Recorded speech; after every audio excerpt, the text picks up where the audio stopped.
तो WhatsApp guys, कैसे हैं आप। आज हम डेक्स्टर सीज़न 3 का एपिसोड 1 एक्सप्लेन करने वाले हैं। अगर आपने सीज़न 1 और सीज़न 2 की एक्सप्लेनेशन नहीं सुनी तो आप चैनल पर जाकर सुन सकते हो।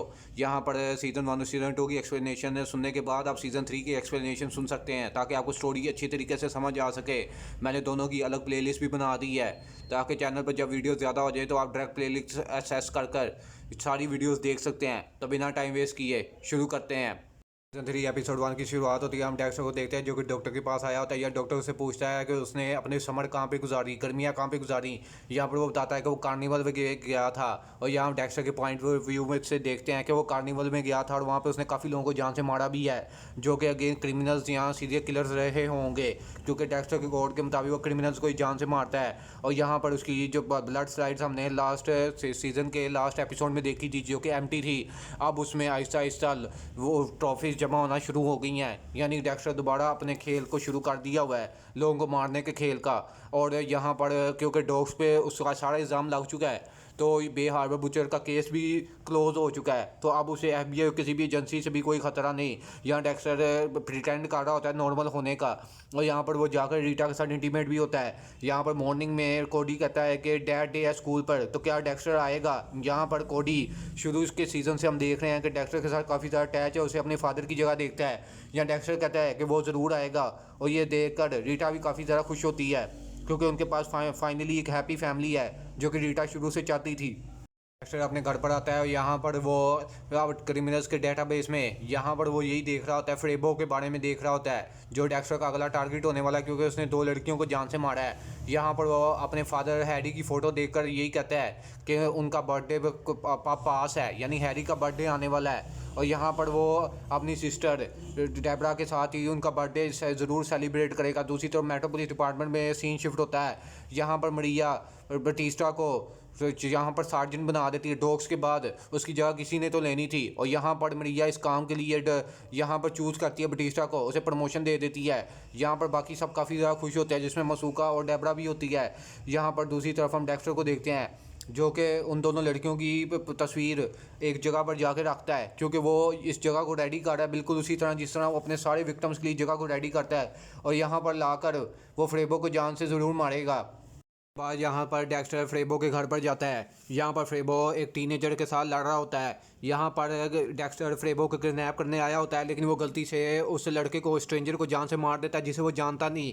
और यहाँ पर वो टीनेजर मरने से पहले कहता है, इसका नाम ऑस्कर प्राडो होता है, वो कहता है कि तुम कौन हो। और यहाँ डेक्स्टर भी उससे पूछता है कि तुम कौन हो। यहाँ पर तो वो फ्रेबो को लेने आया था, लेकिन गलती में उसने एक इनोसेंट को जान से मार दिया। अब यहाँ डेक्स्टर कन्फ्यूज़ होता है, क्योंकि ये कोड का हिस्सा नहीं था। कोड के मुताबिक डेक्स्टर सिर्फ क्रिमिनल्स को जान से मार सकता है, या क्रिमिनल्स को सजा दे सकता है, या सीरियल किलर्स को।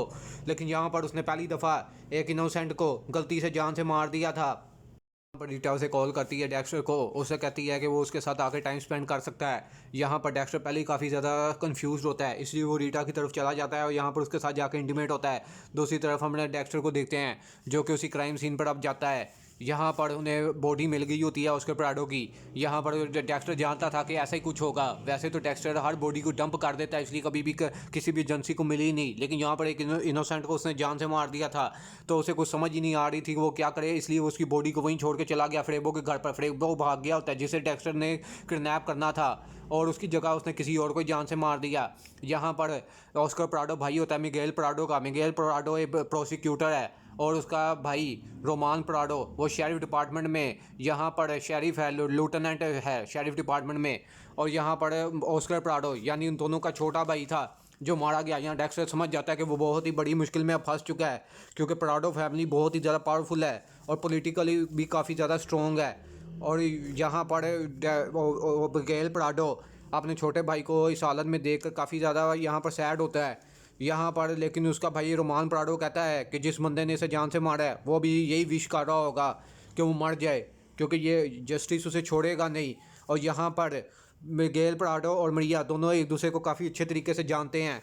दोनों ने काफ़ी काम एक दूसरे के साथ किया होता है, और यहाँ मरिया भी पूरी कोशिश कर रही होती है कि ये हाई प्रोफाइल केस सही तरीके से सॉल्व हो चुके। यहाँ पर इन्हें यही पता चला होता है कि यहाँ पर ऑस्कर प्राडो कन्फ्रंट करने आया था बुरे लोगों को, यानी फ्रेबो को, क्योंकि वो बच्चों को गलत चीज़ें बेच रहे थे। जैसा कि हम जानते हैं फ्रेबो का क्रिमिनल रिकॉर्ड था। लेकिन यहाँ पर डेक्स्टर यही सोच रहा होता है कि उसने एक इनोसेंट को जान से मार दिया, यहाँ पर डेब यही कहती है कि वो गलत जगह पर गलत टाइम पर था, यानी कोई फ्रेबो को मारने आया। डेक्स्टर के पॉइंट ऑफ व्यू से देखें और उसने गलती से यहाँ पर ऑस्कर प्राडो को मार दिया।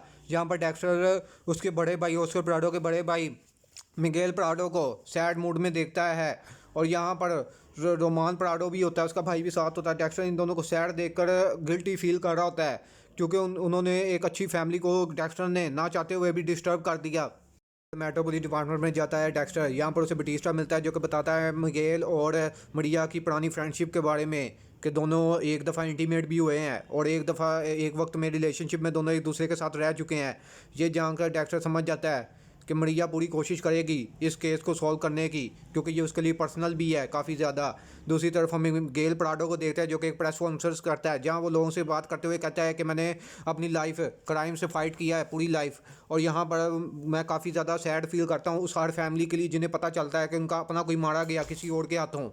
पूरी मेट्रोपोलिस डिपार्टमेंट की टीम ये प्रेस कॉन्फ्रेंस देख रही होती है। यहाँ दूसरी तरफ हम डेक्स्टर को देखते हैं, जो कि ये प्रेस कॉन्फ्रेंस तो देख रहा होता है, लेकिन उसका ध्यान कहीं और होता है। यहाँ वो शेरिफ डिपार्टमेंट के डेटाबेस में देखता है ऑस्कर प्राडो के बारे में कि ये, लेकिन यहाँ पर उसका कोई भी क्रिमिनल रिकॉर्ड उसे नहीं मिलता। उसका क्रिमिनल रिकॉर्ड होता है तो वो भी बहुत हल्का फुल्का होता है, यानी डेक्स्टर यही सोच रहा होता है कि शायद उसने जिसे मारा वो मरना डिज़र्व करता था। लेकिन यहाँ पर डेक्स्टर को अब कंफर्म हो जाता है कि उससे बहुत बड़ी गलती हो गई, उसने एक इनोसेंट को जान से मार दिया जो मरना डिजर्व नहीं करता था। यहाँ दूसरी तरफ हम क्वीन को देखते हैं, जो कि यहाँ मेट्रोपोलिस डिपार्टमेंट की टीम में नया है, ये भी उनकी हेल्प कर रहा है इस केस में। यहाँ वो डेब को कहता है कि अगर वो फ्रेबो के बारे में कुछ पता करना चाहती है, क्योंकि उसे कुछ भी इन्फो नहीं मिल रही होती उस नेबरहुड में, यहाँ पर वो कहता है कि मैं किसी को जानता हूँ वहाँ पर जो उसकी हेल्प कर सकता है। यहाँ पर वो यहाँ पर कहती है, डेबरा उसे थैंक यू कहती है, क्योंकि क्वीन ने उसकी हेल्प की होती है, क्योंकि क्वीन ने जो उसका इन्फॉर्मर है जो उसकी हेल्प कर सकता है, यहाँ पर क्वीन ने उसकी मदद की होती है जेल से बाहर रहने में, इसलिए और बदले में वो उसे इन्फॉर्मेशन देता है उस नेबरहुड की।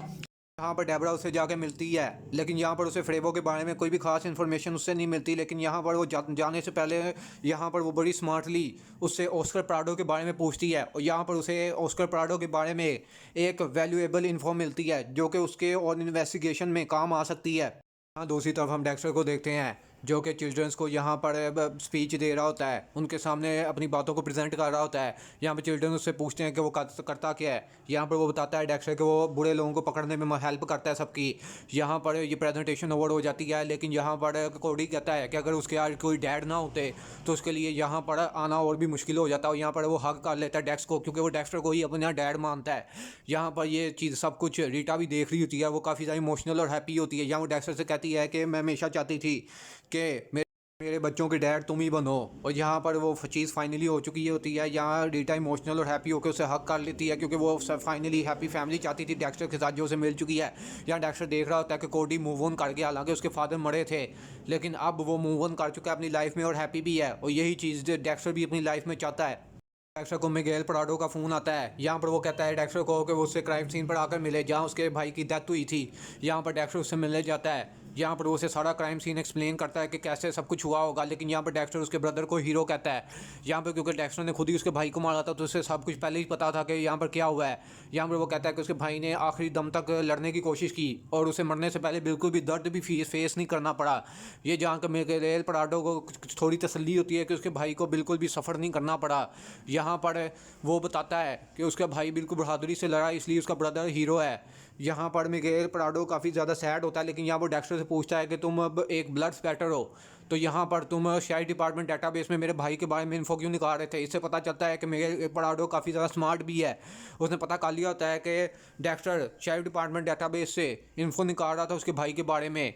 यहाँ पर वो कहता है डेक्स्टर से कि तुम्हारे भाई की डेथ ने मुझे इमोशनली काफ़ी ज़्यादा इफेक्ट किया है, और इसलिए मुझे जानना था तुम्हारे भाई के बारे में, इसलिए यहाँ मैंने उसके बारे में इन्फो निकालनी चाहिए।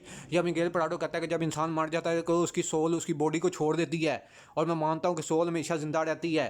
यहाँ पर लेकिन डेक्स्टर कहता है कि मैं तो एक साइंटिस्ट हूँ, मैं इन चीज़ों को नहीं मानता। लेकिन यहाँ मिगेल प्राडो कहता है तो इसका मतलब तुमने अपनी ज़िंदगी में किसी से प्यार नहीं किया जो भी तुम्हारी ज़िंदगी में मर गए। यहाँ पर डेक्स्टर कहता है कि मेरे फादर मारे गए थे जब मैं 20s में था। ये बात सुनकर मिगेल प्राडो कहता है कि उनकी सोल तुम्हारे अंदर है, और इससे वो डेक्स्टर भी काफ़ी ज़्यादा इंप्रेस होता है उसकी इस बातों से। पर मिगेल प्राडो कहता है कि उसे अपने भाई के लिए वहाँ पर होना चाहिए था, लेकिन यहाँ पर डेक्स्टर कहता है कि वो उसे ब्लेम ना करे। यहाँ पर मिगेल प्राडो कहता है कि अगर वो उसके भाई को सचमुच जानना चाहता है तो वो उसके फ्यूनरल में को ज़रूर अटेंड करे। यहाँ पर डेक्स्टर भी उसे कहता है कि वो उसके भाई के फ्यूनरल में ज़रूर आएगा। यहाँ मिगेल प्राडो डेक्स्टर को थैंक यू कहकर वहाँ से चला जाता है। यहाँ पर मेट्रो पुलिस डिपार्टमेंट में देखते हैं, यहाँ पर सारी इन्वेस्टिगेशन का रुख फ्रेबो पर ही होता है, यानी ऑस्कर प्राडो की डेथ का जिम्मेदार सब फ्रेबो की मान रहे होते हैं, क्योंकि फ्रेबो के घर में ही ऑस्कर प्राडो की बॉडी मिली थी।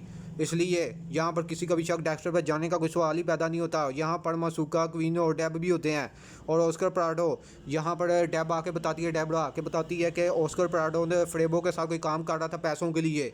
यानी ये इस तरफ इशारा है कि ऑस्कर प्राडो जितना हमें साफ लग रहा है वो इतना साफ था भी नहीं, लेकिन यहाँ वो काफ़ी ज़्यादा बुरी बातें कह देती है ऑस्कर के बारे में, जो कि उसी वक्त उसका भाई मिगेल प्राडो पीछे खड़ा सुन रहा होता है। और यहाँ पर वो मिगेल प्राडो को काफ़ी ज़्यादा बुरा लगता है कि अभी कोई क्लू भी नहीं मिला और ये लोग पहले कंक्लूजन पर पहुँच गए हैं। और यहाँ पर वो मरिया को वहाँ से थैंक्स कहकर वहाँ से चला जाता है। यहाँ पर डेबरा कहती है, मरिया सोच रही होती है कि यहाँ पर डेबरा का इस केस पे होना सही है कि नहीं, लेकिन यहाँ पर डेबरा डेक्स्टर को बता रही होती है कि मैं तो बस अपनी जॉब कर रही थी। डेक्स्टर कहता है कि वो उसने बहुत ज़्यादा अच्छा काम किया। यहाँ पर मरिया बटिस्टा को बुलाती है, उसे बताती है कि यह हाई प्रोफाइल केस है और यहाँ पर डेबरा कभी भी कुछ भी बोल देती है। उसकी इन्वेस्टिगेशन स्किल काफ़ी ज़्यादा अच्छी है, लेकिन ये हाई प्रोफाइल केस है, हम ज़रा सी भी गलती बर्दाश्त नहीं कर सकते। इसलिए ये बेहतर यही होगा कि बटिस्टा, क्योंकि अब वो सार्जेंट है, तो वो उसे इस केस से हटा दे और किसी और केस पे लगा दे। यहाँ पर बटिस्टा काफ़ी ज़्यादा अच्छा फ्रेंड है डेक्स्टर और डेबरा का, उनके साथ ऐसा नहीं कर सकता। वो डेबरा को कभी भी इस तरह सैड नहीं कर सकता, लेकिन वो इस बात को समझता है कि इस केस के लिए ज़रूरी है और वो भी मरिया की बात मान जाता है। हम डेक्स्टर को देते हैं जो कि मिगेल प्राडो से मिलता है, जहाँ कर अपने उसके भाई ऑस्कर प्राडो के फ्यूनरल पर। यहाँ पर दूसरी तरफ हम डेबरा को देखते हैं जो कि बाहर में वेट कर रही होती है। यहाँ पर डेक्स्टर आता ही नहीं। यहाँ पर दोनों ड्रिंक करने वाले थे क्योंकि उनके फादर का आज बर्थडे था, लेकिन यहाँ डेक्स्टर आया ही नहीं। दूसरी तरफ हम सीन देखते हैं फ्यूनरल का ही। मिगेल प्राडो कहता है कि तुम्हारी सिस्टर ने जो भी कहा मुझे बिल्कुल भी बुरा नहीं लगा। यहाँ पर वो कहता है कि तुम्हारा कोई भाई था, लेकिन यहाँ पर वो कहता है कि मेरी सिर्फ एक सिस्टर ही है। यहाँ पर उसे कॉल भी आता है डेबरा का, लेकिन वो उस कॉल को इग्नोर करता है। यहाँ पर वो जाकर ऑस्कर प्राडो की बॉडी देखता है और यहाँ वो सैड फील करता है। पर दूसरी तरफ सीन शिफ्ट होता है बाहर में ही। यहाँ पर बटिस्टा वहाँ पर आता है और यहाँ पर वो ड्रिंक करते हुए हैरी को हैप्पी बर्थडे कहता है, क्योंकि उसे भी याद था कि आज हैरी का बर्थडे है, क्योंकि ये सब लोग काफ़ी अच्छे फ्रेंड्स हैं, काफ़ी टाइम से एक दूसरे के साथ हैं। यहाँ वो डेबरा को कहता है कि उसे वो केस से हटा रहा है, यहाँ पर उसके प्राडो के केस से, क्योंकि वो इन्वेस्टिगेशन सही तरीके से भी नहीं कर पाएगी और उसका इस केस पे होना सही नहीं। यहाँ पर वो समझ जाती है कि मरिया ने उससे ऐसा करने के लिए कहा, लेकिन यहाँ बटिस्टा कहता है ये उसका डिसीजन है। यहाँ पर कहती है डेबरा कि वो कभी भी उसके पर प्रमोशन के रास्ते में किसी चीज़ को आने नहीं देगी, लेकिन यहाँ पर बटिस्टा से समझाता है कि उसका गुस्सा वो खुद ही अपने प्रमोशन के रास्ते में आएगी, कोई और चीज़ आ भी नहीं सकती, वो अपने काम में इतनी ज़्यादा एक्सपर्ट है।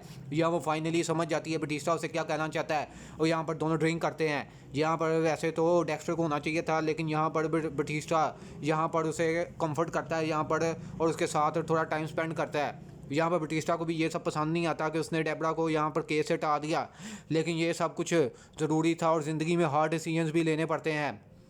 उसी तरफ हम डेक्स्टर को देखते हैं जो कि बताता है कि उसकी सिस्टर ने हमेशा उसके फादर को खुश करने के लिए ज़िंदगी गुजारी, लेकिन यहाँ डेक्स्टर मूव ऑन करके यहाँ पर वो रीटा के साथ जाकर इंटीमेट होता है और दूसरी तरफ वो अगले दिन क्राइम सीन पर जाता है। यहाँ पर डेबरा से पूछती है कि तुमने मुझे इग्नोर कर दिया, तुम हमारे फादर के बर्थडे पे नहीं आई। मैं मानती हूँ कि मेरे फादर ने तुम्हारे असल फादर के बारे में तुम्हें नहीं बताया, लेकिन वो तुम्हारे साथ थे जब तुम्हें उनकी ज़रूरत थी। यहाँ पर काफ़ी ज़्यादा डेबरा गुस्से में होती है, लेकिन यहाँ पर वो उसके हेयर कट की तारीफ करता कहता है कि मुझे सॉरी, मैंने तुम्हारे हेयर कट को इग्नोर किया था। और या इसकी ये बात सुनकर डेबी उसे फॉरगिव कर देती है और बताती है कि यहाँ पर उसने डैड को ऑनर किया बटिस्टा के साथ।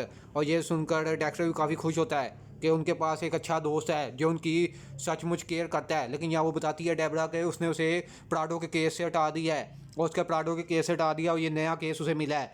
यहाँ पर हम देखते हैं कि लड़की को किसी ने जान से मार दिया होता है, लेकिन ये लड़की और कोई नहीं, फ्रेबो की गर्लफ्रेंड होती है। फ्रेबो वही जिसका जो टारगेट है डेक्स्टर का। और यहाँ पर उस लड़की में ख़ास बात ये होती है कि यहाँ डेक्स्टर का कोई काम नहीं होता, क्योंकि उसे मारने के लिए गला दबाया होता है। यहाँ पर उसको मारने के लिए कोई भी उसका खून नहीं बहाया गया होता, लेकिन यहाँ पर उसकी बॉडी पर एक टैटू होता है जो कि उस किलर ने बनाया होता है। यानी इस किलर का भी एक अलग ही पैटर्न है जो हमें आने वाले एपिसोड्स में पता चलेगा। लेकिन यहाँ पर कहीं ना कहीं डेक्स्टर समझ जाता है कि फ्रेबो कहीं नहीं गया, फ्रेबो अभी भी मियामी में है। अगर उसकी गर्लफ्रेंड यहाँ पर है तो फ्रेबो भी यहाँ पर ही होगा। दूसरी तरफ हम रिया को देखते हैं जो कि जाकर बटिस्टा से कहती है कि उसने अच्छा काम किया यहाँ पर डेबरा को हटा कर केस से। यहाँ पर डेबरा भी ये सब देख रही होती है और उसे ये सब कुछ बिल्कुल भी अच्छा नहीं लगता, लेकिन यहाँ पर सार्जेंट बटिस्टा ने अपनी ड्यूटी की होती है और कुछ भी नहीं। दूसरी तरफ हम रीटा को देखते हैं जो कि काफ़ी ज़्यादा अच्छे मूड में होती है और रोमांटिक म्यूज़िक सुन रही होती है। दूसरी तरफ हम बटिस्टा को दोबारा मेट्रो पुलिस डिपार्टमेंट में देखते हैं। यहाँ पर आकर एलिवेटर में डेबरा से बात करता है और उसे कहता है कि उसे ये सब कुछ करना पड़ा, लेकिन वो उसके लिए और उसके डेक्स्टर दोनों के लिए यहाँ पर केयर करता है क्योंकि वो उनके काफ़ी अच्छे दोस्त हैं। यहाँ वो मसूका क्वीन को भी बुलाता है और ये सब कुछ लोग बार में जाते हैं सेलिब्रेट करने के लिए और अच्छा टाइम स्पेंड करने के लिए। मरिया इन सबको देख रही होती है और उन सब पे काफ़ी ज़्यादा प्राउड भी होती है, इमोशनल भी होती है कि उसके पास एक इतनी अच्छी टीम है जो हर हालात में एक दूसरे के लिए केयर करते हैं। यहाँ पर दूसरी तरफ हम देखते हैं डेक्स्टर को जो कि सोच रहा होता है, हमें भी बता रहा होता है कि मेरे फादर ने कहा था जो भी मेरे अंदर है, जो मेरी आदत है मारने की सीरियल किलर्स को, ये हमेशा मेरे साथ रहेगी। वो कहता है कि मेरे फादर आधे सही थे। यहाँ पर वो अपने फादर से मूव ऑन कर चुका है। यहाँ पर वो अपने फादर के बाढ़ में उनको बर्थडे पे नहीं गया, इससे पता चलता है कि वो मूव ऑन कर चुका है, लेकिन उसे उनके कोड की ज़रूरत है। लेकिन अब ये कोड डेक्स्टर कहता है कि मेरा अपना कोड है, हैरी का नहीं, और वक्त के साथ बदलाव अच्छा होता है। यहाँ पर वो जाता है, रीटा से मिलता है। यहाँ पर रीटा ने चॉकलेट पुडिंग बनाई होती है, वो रोमांटिक म्यूज़िक सुन रही होती है यहाँ पर। लेकिन रीटा बताती है कि मैं ये सब कुछ पहले भी कर चुकी हूँ। तभी वो समझ जाती है कि ये सब कुछ क्या है। वो बताती है कि वो प्रेग्नेंट है, यानी यहाँ पर वो डेक्स्टर के बच्चे की माँ बनने वाली है। और ये सुनकर डेक्स्टर भी शौक हो जाता है। इसी बेहतरीन ट्विस्ट के साथ डेक्स्टर सीजन 3 का एपिसोड 1 खत्म हो जाता है। मैं बहुत जल्द इसके एपिसोड 2 की एक्सप्लेनेशन के साथ आऊँगा। Till then see you.